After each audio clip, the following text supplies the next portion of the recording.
नमस्कार। Capital TV Uttar Pradesh के खास शो यूपी का दंगल में आप सभी का स्वागत है। मैं हूं आपके साथ पूजा। यूपी का दंगल में हम हर रोज आपके लिए लेकर आते हैं वो दमदार खबर जिसका सीधा संबंध आने वाले चुनावी दंगल से जुड़ा होता है। इस खास शो के जरिए हम हर दिन उत्तर प्रदेश की सियासत में आए नए उतार चढ़ाव की चर्चा करते हैं और आज यूपी के दंगल में बात करेंगे उत्तर प्रदेश में हुए ब्लॉक प्रमुख चुनाव में बीजेपी की बड़ी जीत की। ब्लॉक चुनाव में बीजेपी की बड़ी जीत हुई है तो वही कांग्रेस सपा का सुपड़ा साफ हो गया है। ब्लॉक प्रमुख के चुनाव में बीजेपी की बड़ी जीत के बाद प्रदेश के मुख्यमंत्री योगी आदित्यनाथ ने कहा कि पीएम नरेंद्र मोदी ने आज से 7 साल पहले सबका साथ सबका विकास का नारा दिया था। जो योजनाएं बनाई गई वो सब तक पहुंची भी और पंचायत चुनाव के परिणाम इसी का उदाहरण भी है। इस पर बात करने के लिए आज हमारे साथ स्टूडियो में मौजूद है कैपिटल टीवी के editor in chief doctor Manish Kumar. Doctor साहब बहुत बहुत स्वागत करती हूँ। धन्यवाद। बहुत बड़ी जीत मानी जा रही है, बाकी पार्टियों का तो सुपड़ा साफ नजर आ रहा है। देखिए ये होना ही था, वो इसलिए होना था कि इसकी जिसको कह सकते कि इसका आभास वो तो डिस्ट्रिक्ट प्रमुख के चुनाव में ही समझ में आ गया था। 75 में से 67 सीटें जो है वो भारतीय जनता पार्टी जीत गई। अब 825 की सीट है और जो रिजल्ट आए हैं वो साफ साफ बता रहे हैं कि 650 के आसपास भारतीय जनता पार्टी सीटें जीत गई है। और जो सबसे बड़ा चैलेंजर है समाजवादी पार्टी, उसकी दिक्कत ये है कि वो 100 का आंकड़ा बहुत मुश्किल से वो लोग पहुंच पाए हैं।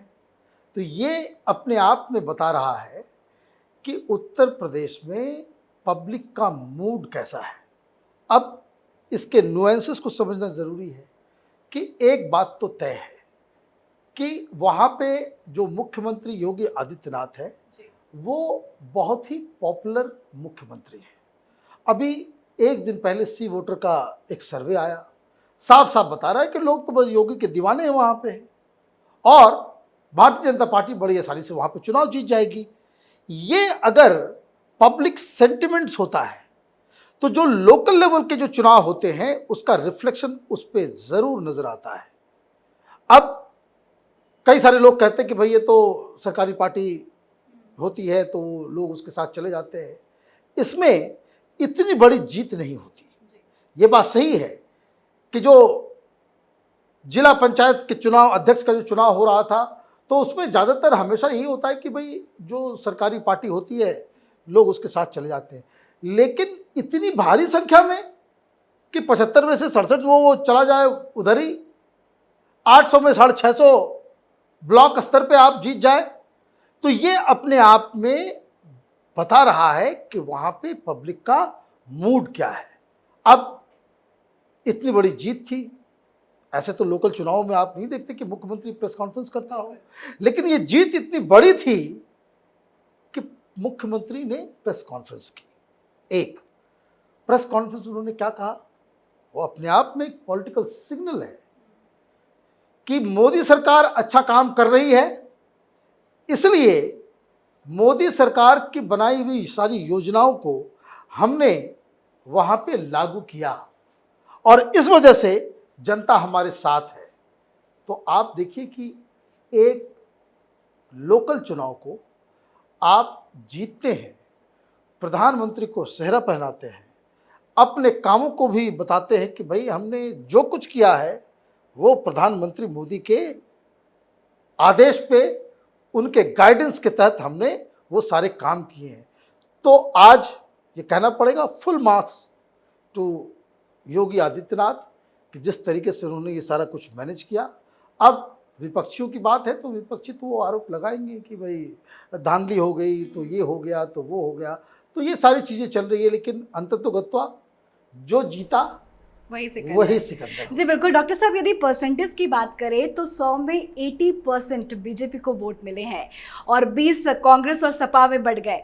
लेकिन यदि पिछले साल से कंपैरिजन किया जाए, इसके पहले जो ब्लॉक स्तर में चुनाव हुए थे उससे ये परसेंटेज बहुत ज़्यादा डिफरेंस रखता है। 80% तक जाना बहुत बड़ी जीत है। ये बहुत बड़ी जीत है। वो बड़ी जीत इसलिए भी है कि आप देखिए चुनाव से पहले ये आखिरी चुनाव था। विधानसभा चुनाव होने वाले, लोकल चुनाव अभी हो रहे हैं। अब आपने क्या किया इससे? आपने क्या हासिल किया? आपके पास डिस्ट्रिक्ट में आपका अध्यक्ष हो गया, आपके पास ब्लॉक स्तर पे इतने सारे लीडर खड़े हो गए, हर शख्स के साथ 150 कार्यकर्ता भी होते हैं, वो सब भी भारतीय जनता पार्टी के साथ जुट गए। ये अपने आप में एक सेंटिमेंटल, इसको कहते हैं कि भाई चुनाव होता क्या है? चुनाव माहौल पे जीता जाता है, इसका कोई अर्थमेटिक कैलकुलेशन नहीं है। अब भारतीय जनता पार्टी को हर बूथ पे, जैसे इन लोगों का अपना तरीका है पन्ना प्रमुख बनाने का, हर वोट का जो वोटिंग लिस्ट जो होता है, हर पेज को वो एक संस्था में कन्वर्ट कर देते हैं, उसमें पन्ना प्रमुख भी बना देते हैं। इवन अमित शाह भी गुजरात में अपने इलाके में वो एक पन्ना प्रमुख बने हुए हैं। तो ये आपको बताता है कि आपने आज जो कारनामा किया है उससे भारतीय जनता पार्टी को ग्राउंड के ऊपर कार्यकर्ताओं की कमी नहीं होगी, पहली बात। दूसरी बात, आपके पास कोऑर्डिनेट करने के लिए इतने सारे लोग, अब आप देखिए हर जिस 67 डिस्ट्रिक्ट में आपका जिलाध्यक्ष है, जिलाध्यक्ष के नीचे ब्लॉक के इतने सारे लोग हैं, 650 के आसपास। अब उसको आप सीट के अंदर जोड़िए तो लीडर हुए ना, तो इनके साथ जो सारे लोग होंगे तो एक boost organisationally Bharatiya Janata party को मिला। और दूसरा, माहौल क्रिएट करने में अगर भारतीय जनता पार्टी हार गई होती या कांटे की भी टक्कर हुई होती, अभी सारे मीडिया वाले दिखा रहे होते अखिलेश यादव तो अब बाजी मार गए, अखिलेश यादव आ गए, अखिलेश यादव जो है चैलेंजर है। अब उसके अनुसार से प्रोपेगेंडा चालू हो गया होता, वो सारी चीज़ें शुरू हो गई होती। तो अब इसमें होता क्या है कि भाई एक तो पब्लिक सेंटिमेंट्स, ऑर्गेनाइजेशनली और पॉलिटिकली ये इतना बड़ा कारनामा है जिस वजह से लोग आज हर मीडिया चैनल पे इसी के बारे में चर्चा हो। लेकिन आपसे एक चीज ये भी समझना चाहेंगे डॉक्टर साहब, सपा और कांग्रेस का जिन जिन ब्लॉक स्तर पे उनका दबदबा था, वो सीट भी उनके हाथ से चला गया। उन सीटों पर भी बीजेपी ने बाजी मार ली है। देखिए, जो पब्लिक सेंटिमेंट्स होता है वो डूबती हुई नाव के साथ नहीं होता। कांग्रेस पार्टी कंफ्यूज्ड पार्टी है। अब कितने दिन बचे हुए हैं? भारतीय जनता पार्टी की तो पूरी स्ट्रेटजी तैयार हो गई। आरएसएस संगठन की मीटिंग चल रही है चित्रकूट में, वहाँ पे किस तरह से संगठन किस तरह से काम करेगा उसकी रूपरेखा तैयार हो रही है। चेहरा कौन होगा ये भी भारतीय जनता पार्टी ने तय कर दिया है। इतने सारे, आपने ये देखिए दोनों चैलेंज दे करके कहा था कि हम 75 में से 65 डिस्ट्रिक्ट लेवल के जो अध्यक्ष हैं, जिला परिषद के जो अध्यक्ष होंगे, वो हम जीतने की कोशिश करेंगे, ये मेरा टारगेट है। 2 ज़्यादा जीत गए। तो आप ये बताइए कि किस तरीके से इन लोगों का प्रिपरेशन है, इन लोगों का एजेंडा क्लियर है। एजेंडा में राम मंदिर हो गया, अब ये जनसंख्या के कानून के ऊपर, फिर धर्मांतरण के ऊपर, they are very focused. Bharatiya Janata party ने अपना एजेंडा, अपना चेहरा और अपना पूरा प्लान जो है वो उन्होंने तैयार कर लिया है। और कांग्रेस पार्टी, अभी पता ही नहीं चल रहा है प्रियंका वाड्रा आएगी, रहेगी, जाएगी, मुख्यमंत्री कौन होगा, ये पूरा कंफ्यूज स्टेट में है। तो कौन इसके साथ जाएगा? जो कांग्रेस पार्टी के जो लीडर्स होंगे उनको भी लग रहा हो कि भाई देखिए, यूपी, बिहार और नॉर्थ इंडिया में और हर जगह एक कॉमन डायलॉग आप सुनने को देखते होंगे कि जब भी कोई आदमी वोट करने जाता है तो वो कहता है कि हम अपना वोट बर्बाद नहीं करेंगे। इसका मतलब क्या होता है? इसका मतलब ये होता है कि वो उसी को वोट देगा जो उसकी नज़र में ये लगता है कि वो जीत रहा होता है। सेम सेंटिमेंट्स ये इस तरह के ब्लॉक प्रमुख के चुनाव में भी ये होता है कि कोई आदमी क्यों हारे हुए के साथ जाएगा। सत्ता के साथ तो रोल रहना चाहते हैं, लेकिन विजेता के साथ ज़्यादा रहना चाहते हैं।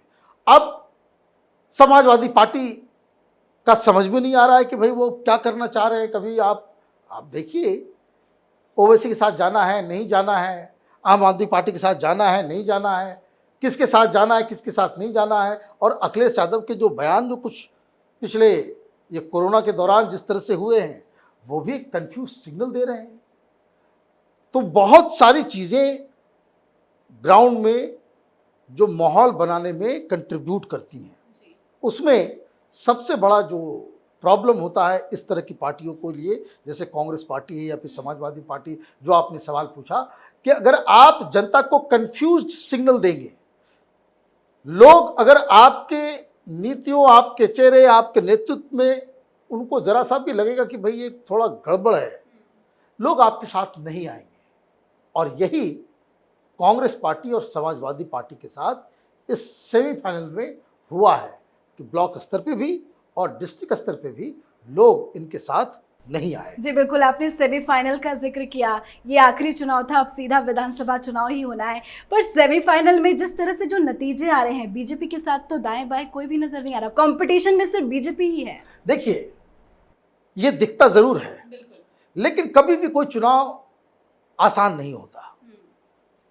अभी ऐसा नहीं है कि भाई ये लोग दांव नहीं खेलेंगे, ये लोग खेलेंगे, माहौल भी बनेगा, पैसे भी खर्च करेंगे, मीडिया भी प्रोपेगेंडा करेगा। आजकल तो सोशल मीडिया में ये लोग काफ़ी छाए हुए हैं, ट्विटर हो, फेसबुक हो, वहाँ कांग्रेस पार्टी, समाजवादी पार्टी, सब लोगों ने जोर लगा रखा है। तो ये कहना कि आसपास कोई नज़र नहीं आ रहा है, ये थोड़ा सा संभल के भारतीय जनता पार्टी को इसके लिए रहना पड़ेगा। ओवर कॉन्फिडेंस बहुत बड़ी समस्या है राजनीति में।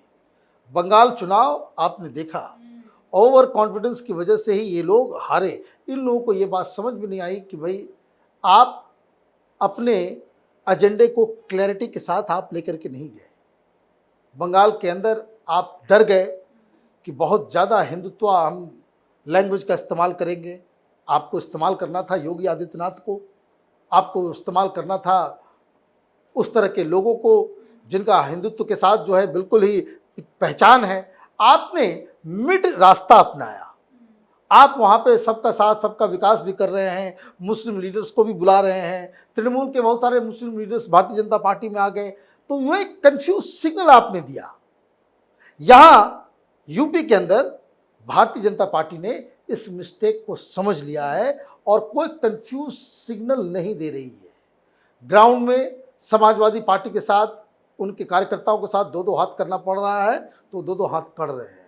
वो इसलिए कर रहे हैं क्योंकि इनको ये बात समझ में आ गई कि आप मैदान छोड़ के भागे हैं बंगाल से।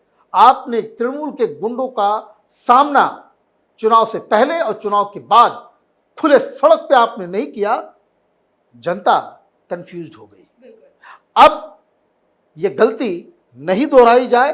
भारतीय जनता पार्टी, इसलिए आप देखिए कि हिंसा की भी खबरें आ रही है, वो भी हो रहा है हर जगह, सारा साम दाम दंड भेद वो चल रहा है।